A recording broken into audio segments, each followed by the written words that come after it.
Hello, Elliott, Osteopath here at the Revitalize Clinic. This is my colleague Charlotte, who's also an osteopath at the Revitalize Clinic. So you might have seen another video of us going through exercise rehabilitation for subscapularis and the muscles that attach to the coracoid process, so pec minor and also coracobrachialis, which seem to be quite uncomfortable on Charlotte. So what we're going to go through now is just a few techniques that we can use to release that tension. All right, so one movement that we can do, so if we go through the surface anatomy to start off with, so if I just place my thumb on Charlotte's clavicle or collarbone, and then what I'm looking for is a bony object to pop up into my hand, so I know that I'm on the coracoid process, and it might be a bit uncomfortable for you, Charlotte, is that all right? That's okay. Yeah, okay. So from here, I'm going to come off of that into where I suspect pec minor to be.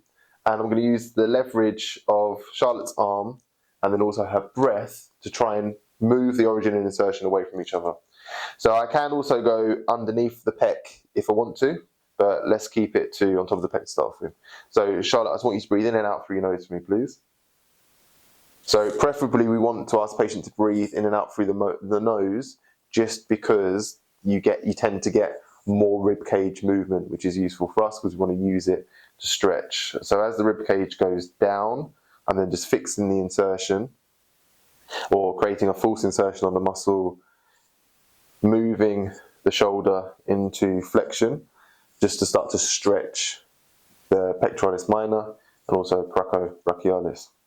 Now, if I wanted, I can, if you don't mind me just going into your armpit. So what I can do then is bring the shoulder up, lift up and then move the pecs over, and then I get more access to the same muscles. Does that feel all right for you, Charlotte? Yes.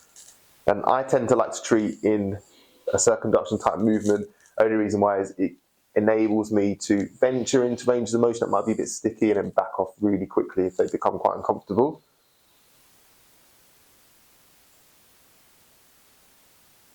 And then from the same position, I can then start to move into the insertion point of coracobrachialis and just start to pull those insertions away from each other, as long as that feels comfortable for you, Charlotte. Yeah. So as long as it's comfortable for the patient, then I'm happy.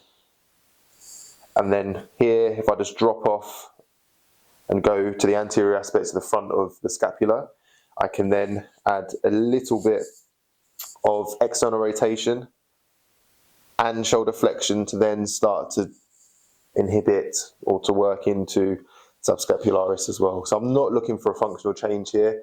I'm just looking for a bit of neuromodulation, a way just to desensitize those tissues so Charlotte walks away happier, in less pain, hopefully a little bit more relaxed as well if she's been a bit stressed with the pain. And then we're good to go. So if you have any injuries or if you're concerned about any pain or anything and you'd like to contact us, then feel free to do so via our website. Just go to www.revitalizeclinic.co.uk. Feel free to book an assessment. You can book a free consultation. It'd be a pleasure to work with you, and we'll go from there.